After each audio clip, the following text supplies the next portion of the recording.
Hello बच्चों, आपका स्वागत है साइंस जीवी चैनल पे। बच्चों, आज आपका महामना पंडित मदन मोहन वाले विद्या शक्ति मिशन इसका एग्ज़ाम हो गया और इस वीडियो में हम देखेंगे जो नीट और जेई वाला पेपर है सीईटी 2025 क्लास 11th के लिए, उसके आंसर्स,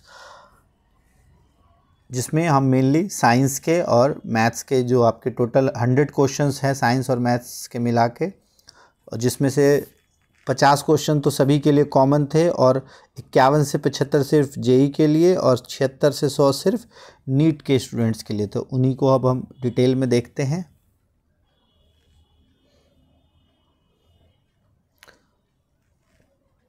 तो पहला क्वेश्चन अगर देखो, क्या था कि some of the organic acids and sources are listed below. तो आपको इसमें बताना था कि कौन सा कॉम्बिनेशन सही नहीं है, विच इज नॉट करेक्ट, मतलब गलत है। तो कौन कौन सा कॉम्बिनेशन गलत है? तो लैक्टिक एसिड में कर्ड होता है, ये सही है। टार्टरिक में बी स्टिंग में टार्टरिक एसिड होता है, ये गलत है, उसमें फॉर्मिक एसिड होता है। लेमन में सिट्रिक एसिड, ये भी सही है। ग्रेप्स के अंदर फॉर्मिक एसिड, ये भी गलत है। और टोमेटो के अंदर मैलिक एसिड, तो ये भी गलत है। तो आपसे पूछा है विच इज़ नॉट करेक्ट, तो ये तीनों आंसर हो जाएगा 2, 4 और 5। तो ऑप्शन नंबर बी इसका सही आंसर होगा। नेक्स्ट है, student adds dilute hydrochloric acid to a test tube containing calcium carbonate. तो कैल्शियम कार्बोनेट में अगर आप HCl ऐड करते हो तो कौन सी गैस निकलेगी? कार्बन डाइऑक्साइड, वाटर और कैल्शियम क्लोराइड बन जाएगा। तो जो गैस निकलेगी वो कार्बन डाइऑक्साइड, और गैस कार्बन डाइऑक्साइड क्या करेगी जलती हुई माचिस के साथ? तो वो उसको तुरंत बर्न कर एक्सटिंग्विश कर देगी, उसको तुरंत ख़त्म कर देगी आग को। तो इसका सही आंसर है ऑप्शन नंबर सी। थर्ड है, कोवेलेंट कंपाउंड्स आर जनरली, तो जनरली गैसियस और लिक्विड, तो ये सही स्टेटमेंट है। नॉर्मली गैसेस से लिक्विड में ही होते हैं। दे हैव हाई मेल्टिंग, ये गलत है, ये आयनिक सॉलिड का होता है। पुअर कंडक्टर ऑफ इलेक्ट्रिसिटी, ये सही है। सॉल्युबल इन वाटर, ये गलत है। तो 2 सही है, 2 गलत है। आपसे पूछा गया है which of these are incorrect, तो इनकरेक्ट कौन कौन सा है? तो second and fourth are incorrect, option number A इसका सही आंसर हो जाएगा। नेक्स्ट है, consider the following statement, all naturally occurring substance in earth's crust are called ores, or all minerals are ores, metal can be extracted profitably from its ore and minerals are always made up of pure metals। तो इसमें आपको बताना है कौन सा correct है।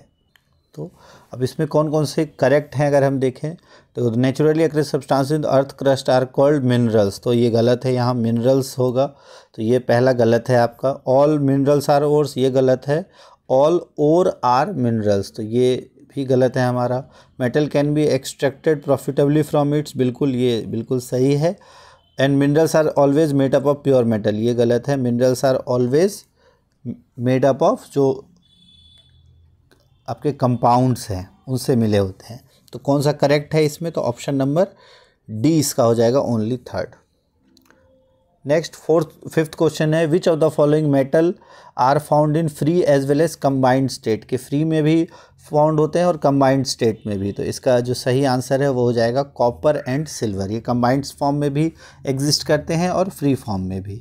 Next है, which of the following statement is not true about the process of diluting concentrated acid और base? It is highly exothermic, ये बिल्कुल सही है। It requires the addition of water to the acid और base. It must be done with continuous stirring, ये भी सही है। It reduces the concentration of ions per unit volume, ये भी सही है। तो ये गलत है, हमको वाटर के अंदर एसिड या बेस मिलाना होता है, एसिड के अंदर एसिड या बेस के अंदर वाटर नहीं, तो ये गलत है। पूछा है कौन सा नॉट ट्रू है, तो ऑप्शन नंबर बी सही हो जाएगा। फिर है, solution HPH3 when tested with universal indicator, which of the best explains this observation? The solution contains a high concentration of OH ions, गलत है। Solution is neutral as it lies within 0 to 14 of pH, के लिए भी गलत है। Solution as high H3O plus concentration is strongly acidic, तो ये बिल्कुल सही है, ऑप्शन नंबर सी इसका सही हो जाएगा। उसके बाद चौथा है ये 7th है। 8th क्वेश्चन है, tooth enamel does not dissolve in water but corrode when pH of mouth is. तो टूथ डिजॉल्व, तो माउथ का pH कभी डिजॉल्व होने लगता है, कोरोड होने लगता है जब कम होता है, और किससे कम हो जाता है? तो बिलो 5.5। नेक्स्ट क्वेश्चन है, name the following pairs of salt with expected nature of its aqueous solution. तो NaCl का जो एक्वस सॉल्यूशन है वो आपका बेसिक NH4Cl का एसिडिक, K2SO4 का एसिडिक, CH3CONA का एसिडिक। तो आपको बताना है correct pairs of salt with expected nature of its aqueous solution. तो NaCl तो आपका स्ट्रॉन्ग एसिड है, तो उसका एक्वस सॉल्यूशन बेसिक नहीं होगा, ये गलत हो गया।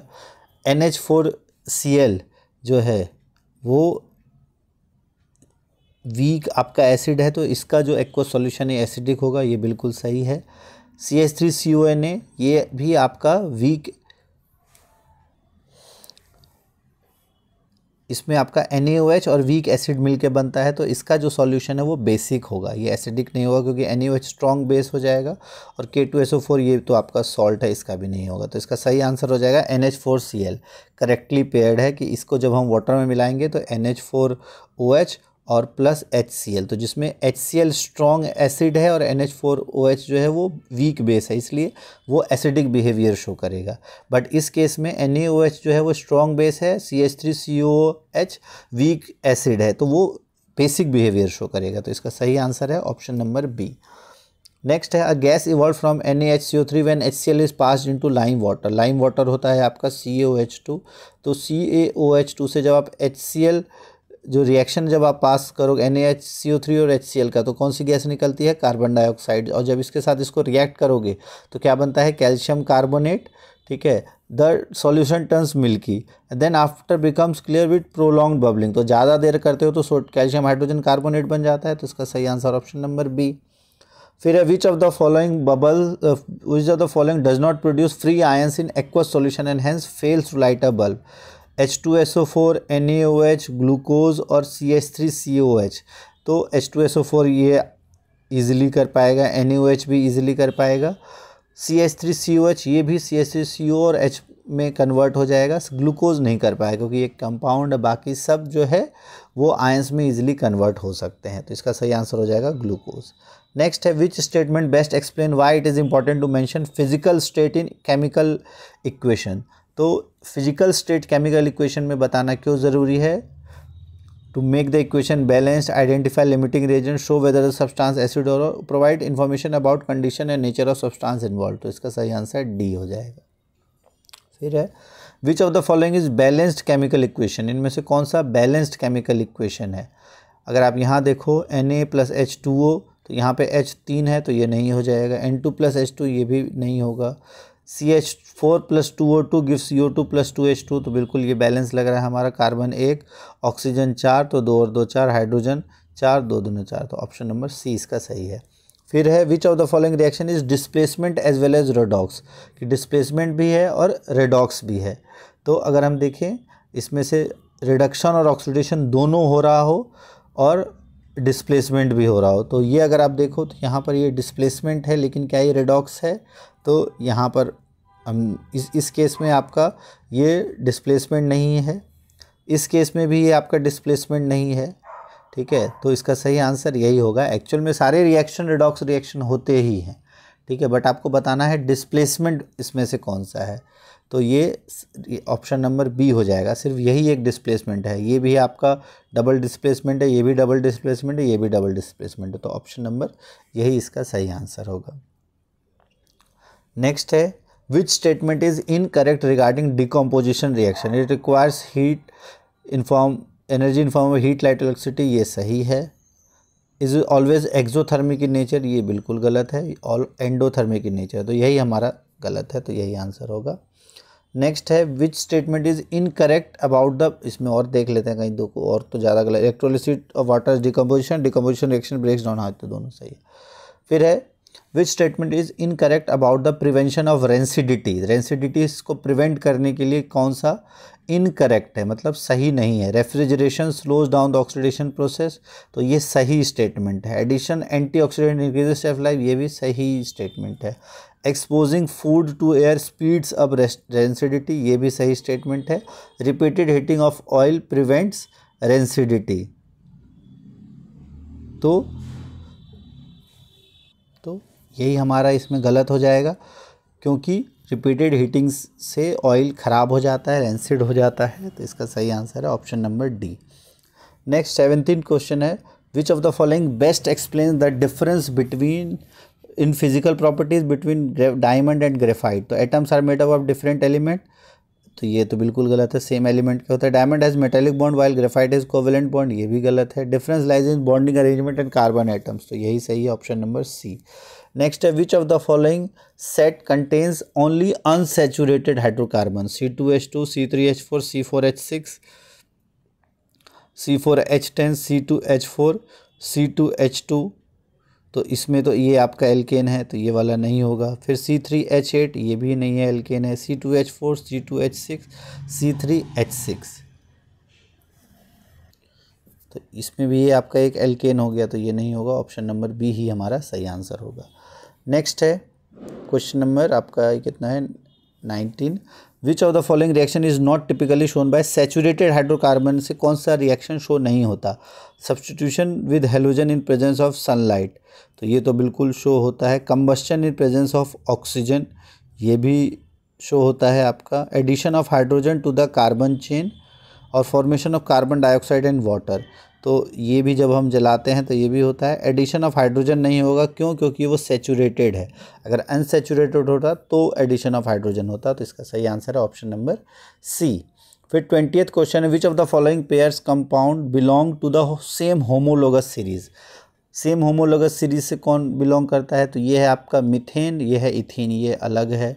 फिर ये है आपका CH3OH एल्कोहल, और ये है आपका एसिटिक एसिड, ये भी अलग है। इस केस में है आपका ये प्रोपेन, और इसमें है आपका प्रोपेनॉल, ये भी अलग अलग है। C2H4, C3, ये दोनों आपका सेम होमोलोगस सीरीज़ के हैं, एल्कीन है ये दोनों, तो इसका सही आंसर डी हो जाएगा। 21वां है which of the following matches A compound with its functional group correctly matches, तो आपको बताना है यहाँ पर Cl है तो यहाँ पर क्लोरो है, तो ये आपका गलत है। HCHO हेलो एल्केन, ये गलत है। अच्छा, इसमें आपको करेक्टली मैच बताना है कि कौन सा है, सॉरी,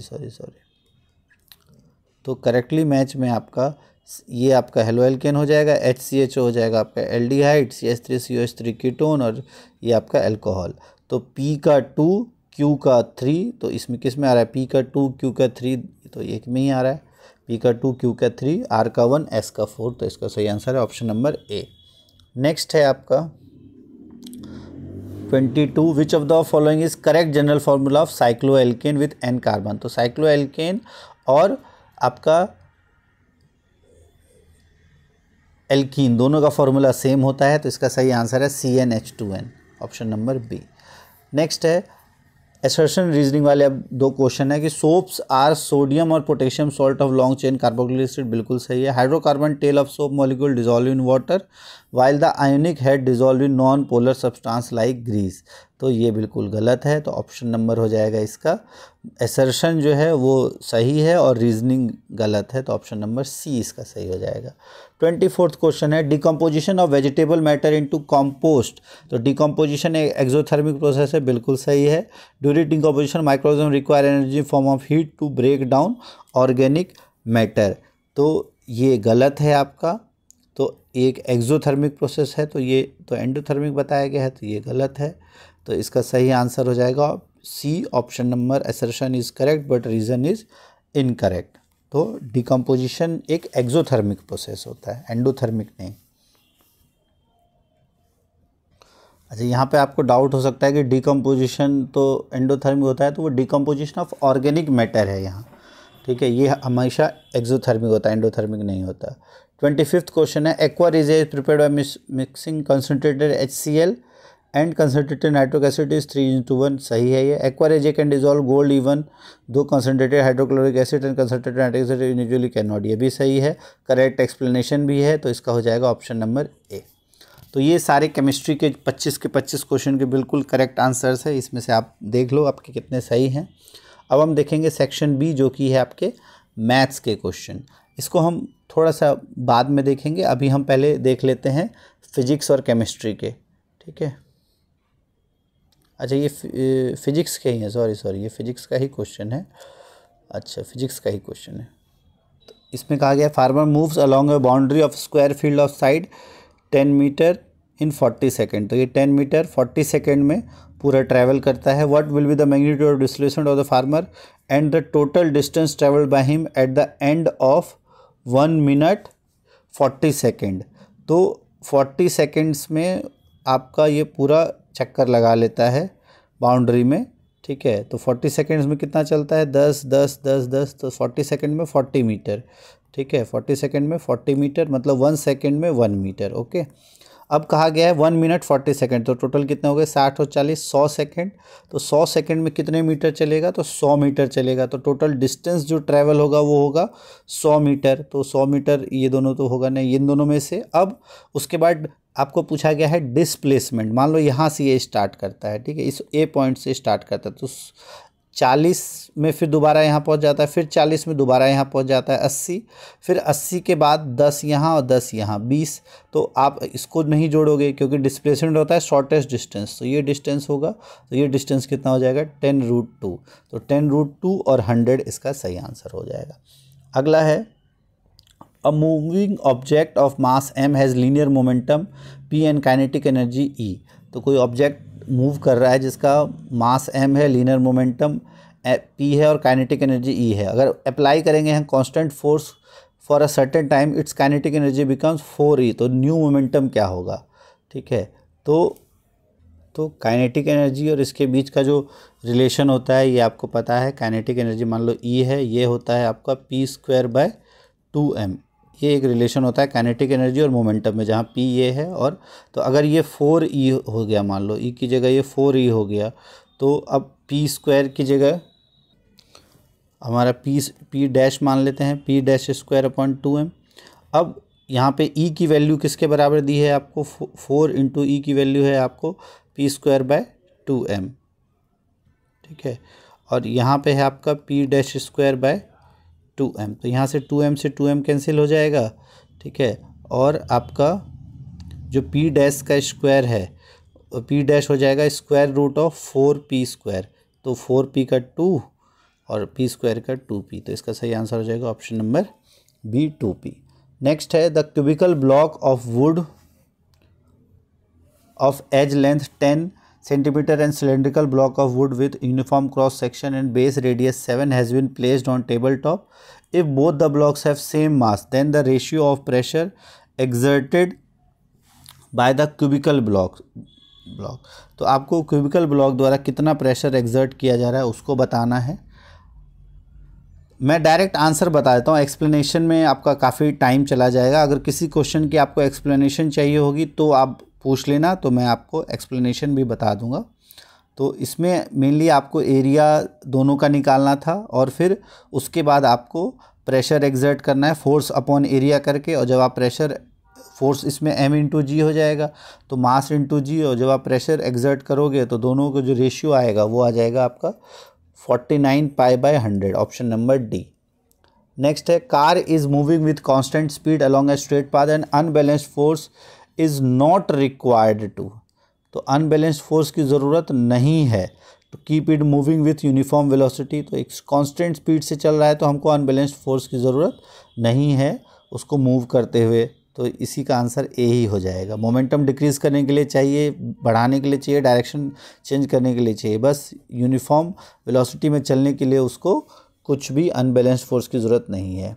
नेक्स्ट 30th क्वेश्चन है, इसमें भी एक्सप्लेनेशन वाले हैं, तो मैं फटाफट इसके बस आंसर आपको बताया। तो इसमें कहा है कि a person A does 400 joule of work in 10 minutes and another person B does 700 joule of work in 20 minutes. तो आपको पूछा गया है कि अगर ए और बी जो है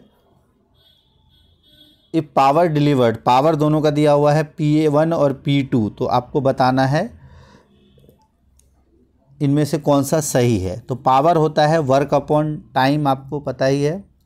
तो वर्क दिया हुआ है, टाइम दिया है, तो 400 अपॉन 600, 400 बाय आपका जो, क्योंकि टाइम यहाँ पे मिनट्स में दिया है तो सेकंड्स में करोगे तो आप 600 हो जाएगा। तो 400 बाय 600 हो गया आपका P1 और 700 बाय 1200 हो गया आपका P2। तो एक हो जाएगा आपका 2/3 और एक हो जाएगा आपका 7/12। अब आपको पूछा है इन दोनों में बड़ा कौन सा है, तो इसको अगर 12 करते हो तो हो जाता है ये 8/12। तो 8/12 है P1, वो है 7/12।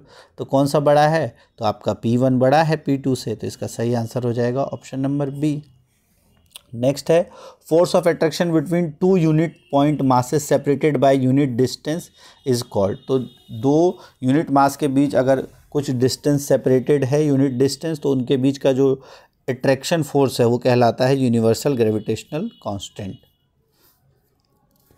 नेक्स्ट है distance between two consecutive crest. जो इस तरह से आपका क्रेस्ट और ट्रफ है, इसके बीच का जो कॉन्टिन्यूस डिस्टेंस है वो है 10 centimetre. If 4 complete waves pass through any point पर सेकेंड।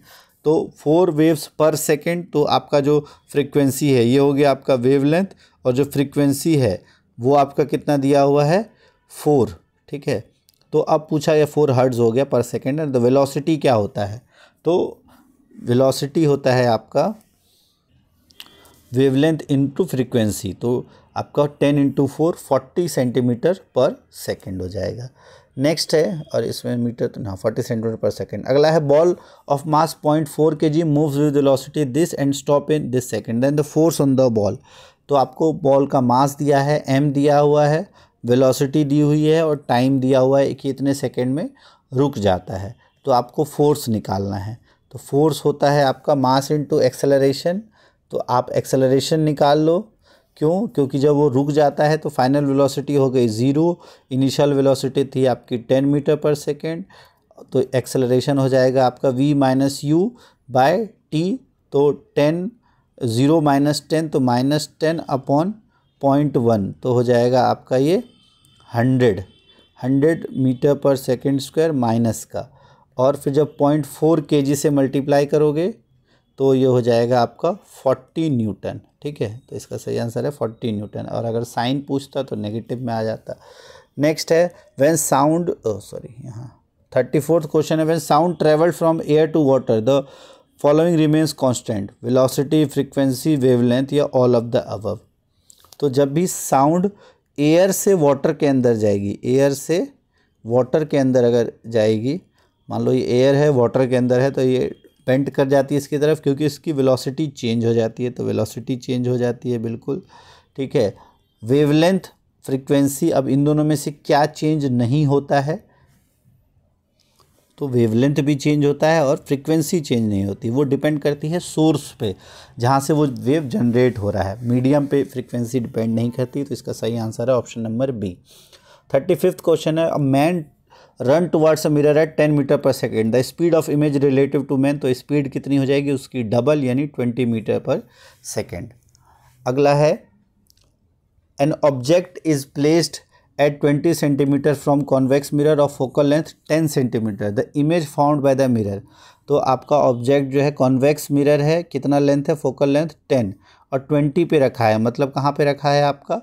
ये 2f पे रखा है। तो 2f पे अगर कॉन्वेक्स मिरर में, ये ध्यान रखना आपको कहा गया है कॉन्वेक्स मिरर, तो कॉन्वेक्स मिरर में अगर हम कहीं भी रखेंगे, यहाँ रखो, चाहे ये आपका इधर है फोकस, लेकिन इधर भी आपका 40 सेंटीमीटर, ये इधर कहीं भी रखो इसके सामने बनेगा। तो आपको पूछा है इमेज जो फॉर्म होगी, तो कॉन्वेक्स मिरर में कहीं भी ऑब्जेक्ट रखें, इमेज कैसी फॉर्म होती है?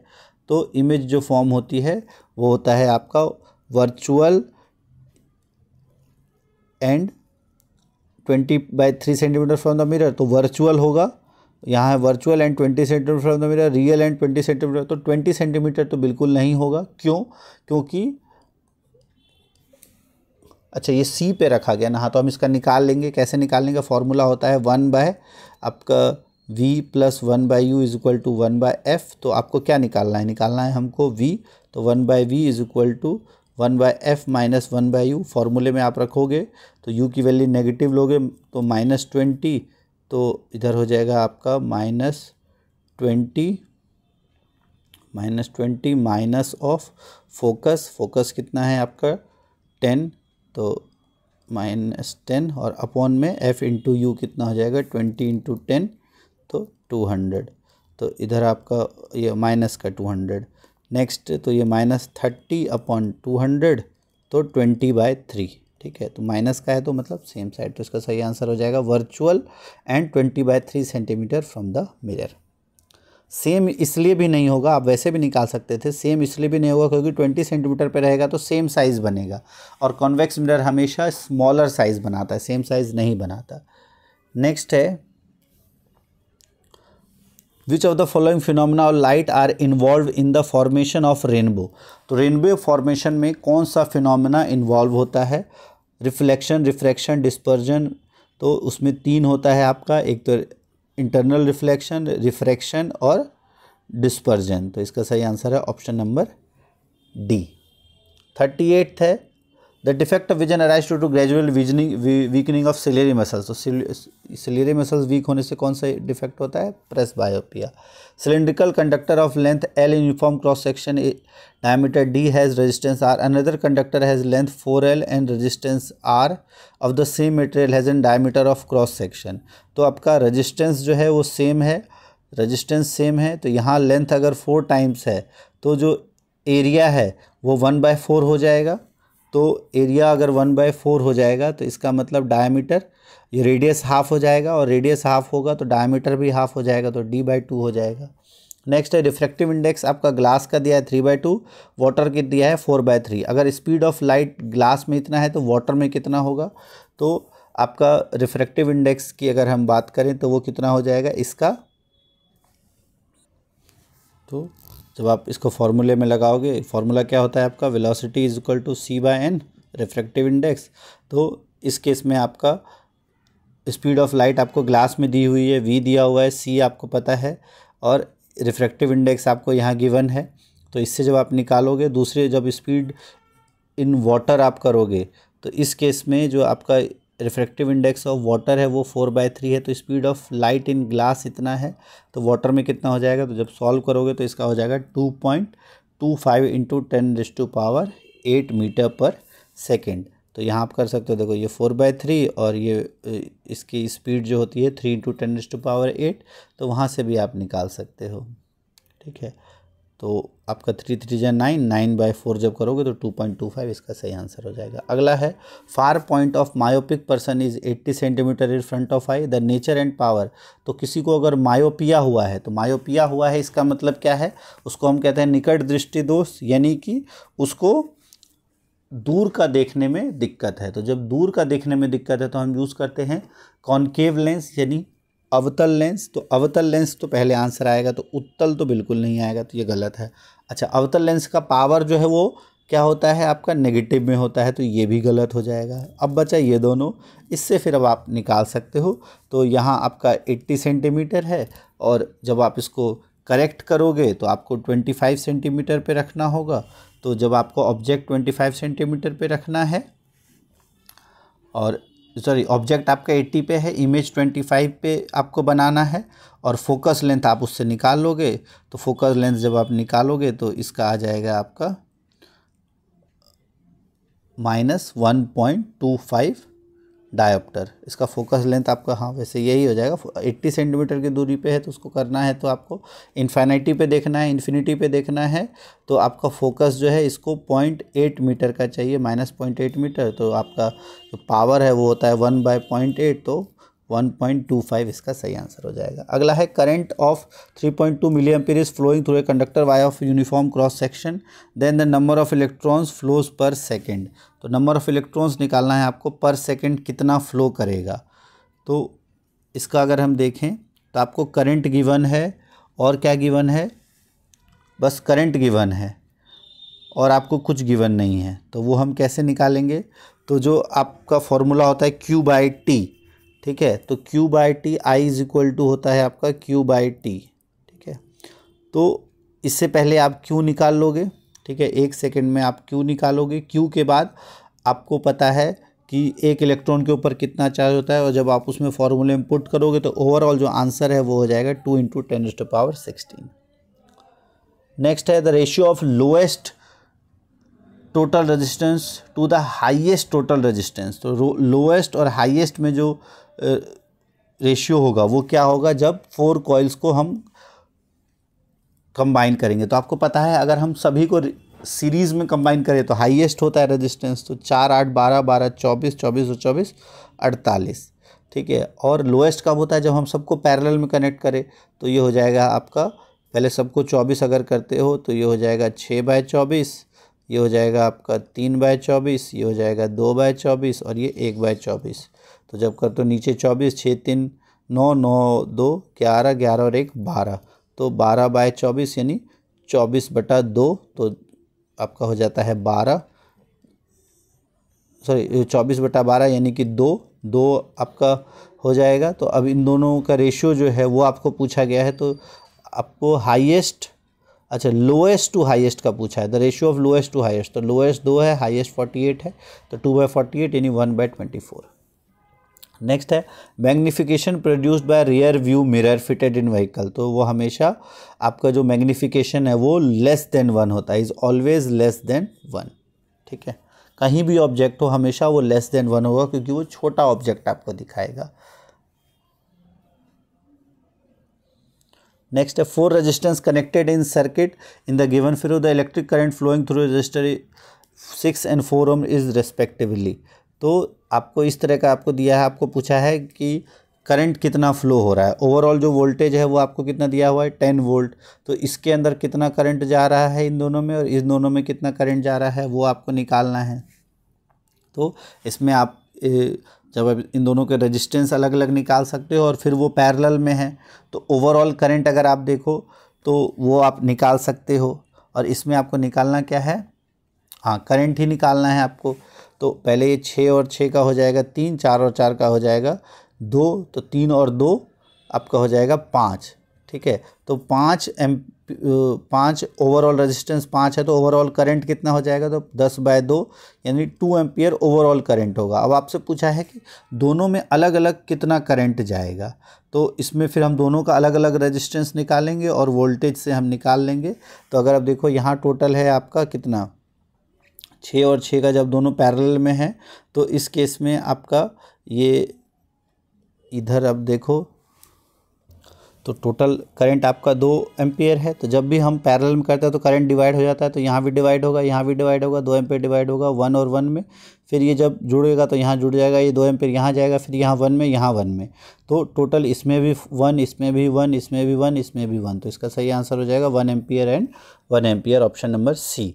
अगला है a positively charge particle projected towards east is deflected towards south by magnetic field, the direction of magnetic field किधर हो जाएगा। तो आपको पता है तो अगर आपका पॉजिटिवली चार्ज प्रोजेक्ट कर रहा है ईस्ट की तरफ, वो डिफ्लेक्ट हो जा रहा है साउथ की तरफ, तो आपका मैग्नेटिक फील्ड का डायरेक्शन किस तरफ होगा, तो वो हो जाएगा आपका अपवर्ड, ऑप्शन नंबर डी। ये आप फ्लेमिंग्स लेफ्ट हैंड रूल से निकाल सकते हो। नेक्स्ट है electric field bulb is rated 220 watt and 220 volt 100 watt operated on 110 volt, the power consumed will be। तो अगर बल्ब की रेटिंग 220 वोल्टेज पे 100 वोल्ट है, तो 120 वोल्टेज पे जो उसकी पावर होगी वो कितनी होगी। तो अगर आप देखो 220 वोल्टेज जो आपका पावर होता है, ठीक है, P कितना होता है आपका, अगर हम देखें तो होता है आपका VI। अब यहाँ पर हमको V से रिलेट करना है, ठीक है। अब V से जब हम रिलेट करेंगे तो कितना आ जाएगा, तो यहाँ पर I के बारे में कुछ नहीं दिया हुआ है, तो बल्ब का रेजिस्टेंस सेम होता है, तो V²/R वाले फॉर्मूले से अगर देखो रेजिस्टेंस दोनों केस में सेम है, तो जो पावर है वो V² के डायरेक्टली प्रोपोर्शनल हो जाता है, ठीक है। तो अब यहाँ पर पावर कितना हो गया है, ये वोल्टेज हाफ हो गया है, तो वोल्टेज अगर हाफ हुआ है तो जो पावर है वो हाफ का स्क्वायर मतलब 1/4 हो जाएगा, तो 1/4 का सही आंसर हो जाएगा 25 वाट। 48 है uniform magnetic field exist in the plane of paper pointing from left to right as shown in the figure, electron and a proton move. तो इलेक्ट्रॉन की जो डायरेक्शन है वो आपके अपोजिट होती है इलेक्ट्रिक फील्ड के डायरेक्शन, जो आपका हमारा करंट का डायरेक्शन है वो अपोजिट होता है, मतलब प्रोटॉन का डायरेक्शन हमारा करंट का डायरेक्शन है, तो ये करंट का डायरेक्शन है, ये आपका मैग्नेटिक फील्ड का डायरेक्शन है। तो अब इसमें पूछा गया है कि इलेक्ट्रॉन और प्रोटॉन क्या एक्सपीरियंस करेंगे, तो इस केस में जो आपका प्रोटॉन और इलेक्ट्रॉन है वो क्या एक्सपीरियंस करेंगे, तो दोनों जो है forces both pointing into the plane, तो into the plane, option number B इसका सही आंसर हो जाएगा। सॉरी इनटू आपका ऑप्शन नंबर ए है ना, हाँ ऑप्शन नंबर ए इसका सही हो जाएगा, इनटू द प्लेन। फिर 49th है, how much work is done moving up, तो वर्क डन आपको बताना है। तो वोल्टेज दिया हुआ है, चार्ज दिया हुआ है, ठीक है। तो अब इसमें आपको निकालना है 110 से 120 वोल्टेज में ले जाने में कितना वर्क किया जाएगा एक पर्टिकुलर चार्ज को। तो जब हम इसका फॉर्मूला देखते हैं तो फॉर्मूला होता है आपका जो change in potential difference work done के बराबर होता है। तो यहाँ पर जो इनिशियल पोटेंशियल आप निकाल है 110 वोल्ट, फाइनल पोटेंशियल है 220 वोल्ट। तो जो आपका फॉर्मूला है उसके अकॉर्डिंग जब आप देखोगे वो होता है Q इंटू डेल्टा वी, आपका वर्क डन के बराबर होता है। तो Q है आपका यहाँ पर 0.5, डेल्टा वी हो जाएगा 220 माइनस 110, 110, तो 110 इंटू 0.5, तो 110 का आधा कितना हो जाएगा 55 जूल।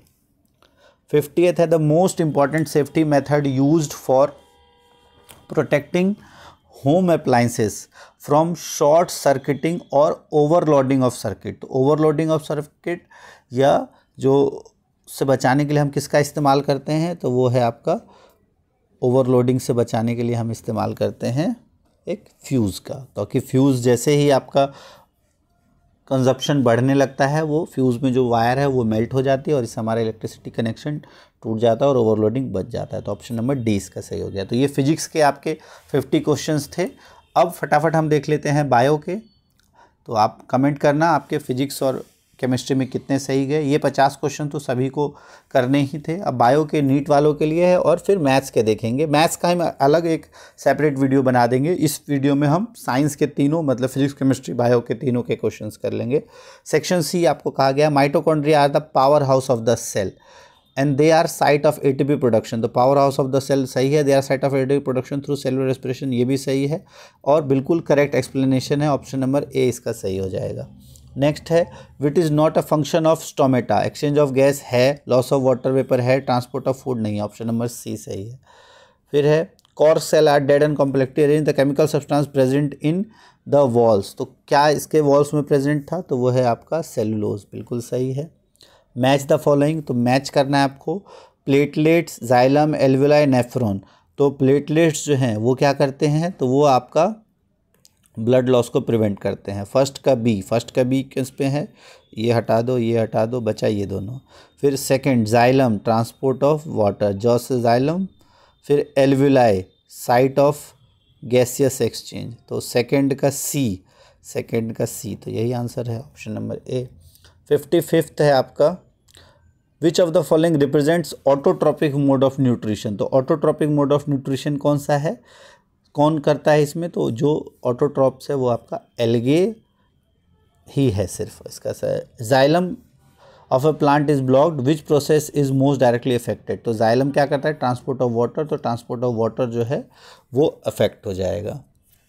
नेक्स्ट है which statement about endocrine gland is incorrect. तो एंडोक्राइन ग्लैंड जो है उसके लिए कौन सा इनकरेक्ट है, इनकरेक्ट आपको। Pituitary is the master gland, ये सही है। Thyroxine regulate metabolism of carbohydrate, fats, proteins. Insulin increases blood sugar level, ये गलत है, वो डिक्रीज कर देता है। Adrenaline prepares body for fight और फ्लाइट, तो ये भी सही है। तो ऑप्शन नंबर सी इसका सही आंसर हो जाएगा, बिल्कुल सही है। मार्क किया है स्टूडेंट ने। नेक्स्ट है a green plant is kept in dark for 48 hours and then placed in sunlight with carbon dioxide, which process will अकर।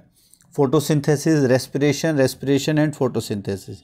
तो अगर कोई ग्रीन प्लांट 48 आवर्स तक डार्क में रखा गया है और फिर सनलाइट और जो धूप में और कार्बन डाइऑक्साइड के साथ अगर रखा जाएगा तो कौन सा प्रोसेस होगा धूप और कार्बन डाइऑक्साइड में, तो फोटोसिंथेसिस तो बिल्कुल होगा ही होगा।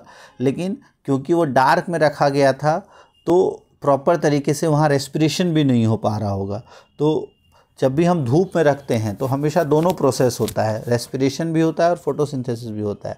सिर्फ फोटोसिंथेसिस या रेस्पिरेशन नहीं होता, वहाँ रेस्पिरेशन भी हुआ होगा, वहाँ फोटोसिंथेसिस नहीं हुआ होगा, बट जब धूप में रखेंगे तो दोनों प्रोसेस होगा। तो ऑप्शन नंबर सी इसका सही है।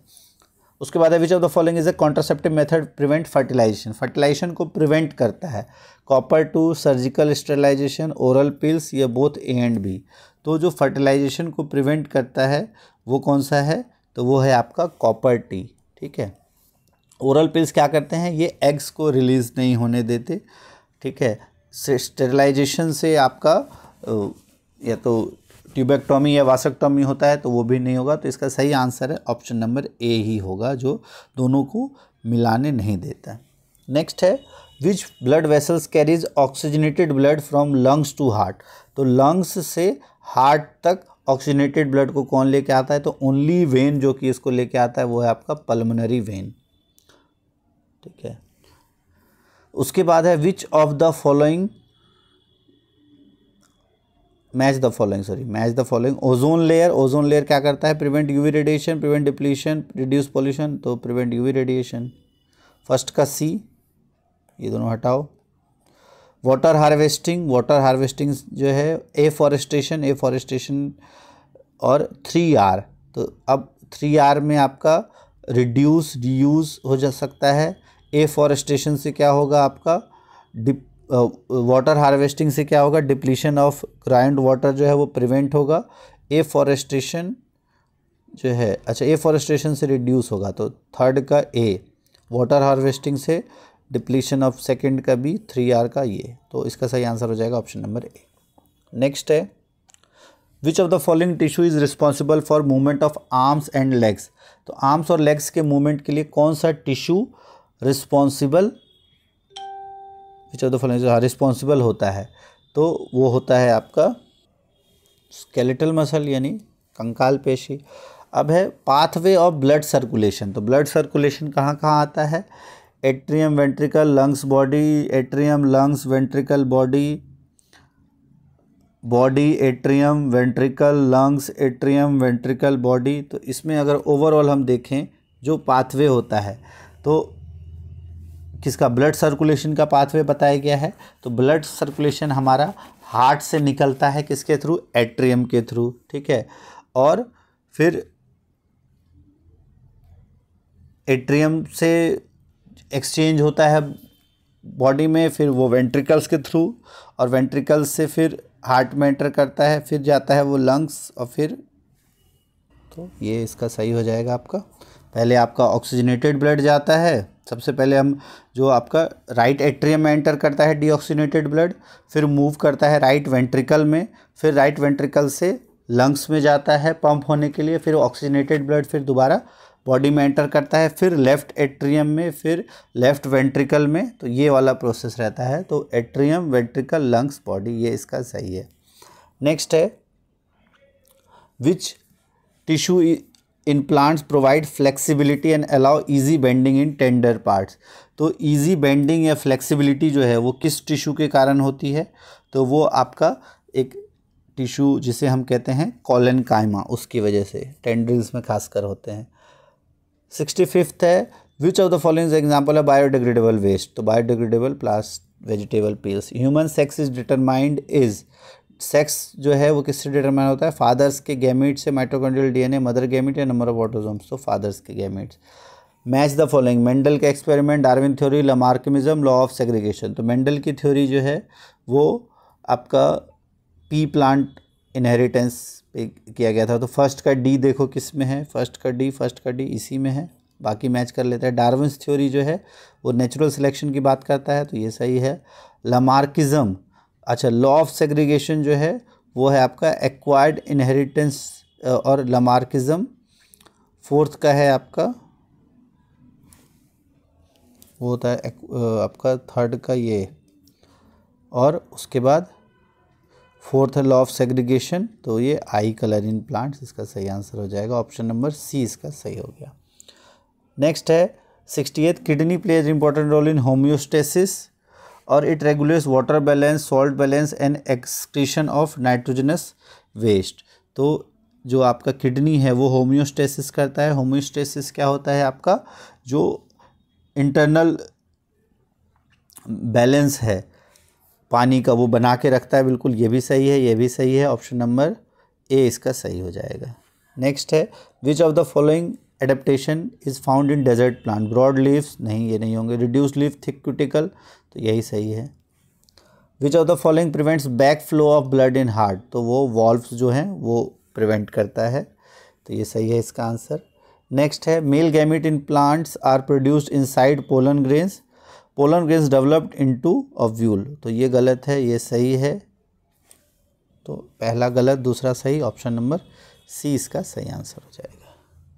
नेक्स्ट है when RBC are placed in hypertonic solution, तो हाइपरटोनिक सॉल्यूशन का क्या मतलब है कि सॉल्यूशन के बाहर जो है वो नमक की मात्रा कम है और अंदर हाइपर है ना, तो बाहर नमक की मात्रा ज़्यादा है, सेल के अंदर नमक की मात्रा कम है, मतलब बाहर जो पानी की मात्रा है वो कम है, सेल के अंदर पानी की मात्रा, ये सेल के अंदर पानी ज़्यादा होगा तो हमेशा ज़्यादा से बाहर की तरफ पानी चला जाएगा, तो सेल जो है वो क्या हो जाएगा, सिकुड़ जाएगा, मतलब श्रिंक कर जाएंगे। तो ऑप्शन नंबर बी इसका सही। अगर बाहर पानी ज़्यादा है तो स्वेल कर जाता है, बाहर पानी की मात्रा कम है तो वो श्रिंक कर जाएगा, ऑप्शन नंबर बी। नेक्स्ट है which of the in following is not true for reflex action, कि रिफ्लेक्स एक्शन के लिए क्या ट्रू नहीं है, इनवॉलेंट्री है, बिल्कुल सही है। कंट्रोल बाय स्पाइनल, ये भी सही है। ब्रेन इज डायरेक्टली इन्वॉल्व, यही गलत है। फिर है if a tall pea plant is crossed with dwarf what will be the ratio of tall to dwarf, तो टॉल पी प्लांट क्रॉस किया जाता है डॉफ प्लांट के साथ, तो इनमें से कौन सा रेशियो टॉल और डॉफ का, what will be the ratio of tall and dwarf. तो इसमें अगर आप ध्यान से देखो, आपको F1 जनरेशन का बताना है, तो capital T small T small T small T, तो इससे तो एक ही टी आएगा, तो एक हो जाएगा आपका कैपिटल टी स्मॉल टी और एक हो जाएगा स्मॉल टी स्मॉल टी। तो अब जो रेशियो है वो क्या हो जाएगा आपका, इसमें से आपका एक कैपिटल टी एक स्मॉल टी, इसमें से है आपका दोनों स्मॉल टी, तो जब इसके दोनों स्मॉल टी इस कैपिटल टी के साथ मिलेंगे तो capital T small T capital T small T, इसमें small T small T small T small T, तो 1:1 का रेशियो हो जाएगा, ऑप्शन नंबर ए इसका सही आंसर हो जाएगा। यहाँ 3:1 की जगह 1:1 का रेशियो हो जाएगा। नेक्स्ट है why does herbivores food chain have less energy efficiency compare to,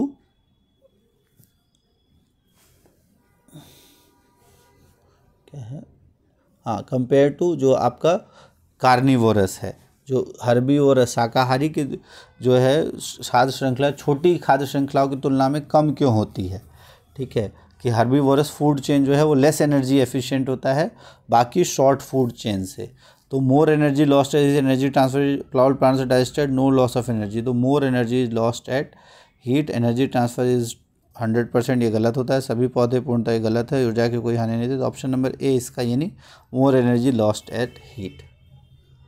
तो ये आपके फिजिक्स केमिस्ट्री बायो के टोटल क्वेश्चंस हमने 75 क्वेश्चंस कर लिए। इसको आप कमेंट बॉक्स में लिखना कि आपके कितने इसमें से सही हो रहे हैं, और जल्द ही हम सेक्शन डी यानी कि मैथ्स के भी क्वेश्चंस लेके आएंगे, क्योंकि मैथ्स के क्वेश्चंस थोड़े से सॉल्व करने वाले क्वेश्चन होंगे, तो उसकी एक अलग सेपरेट हम वीडियो बना देंगे, इस जल्द ही वो भी वीडियो आने वाली है।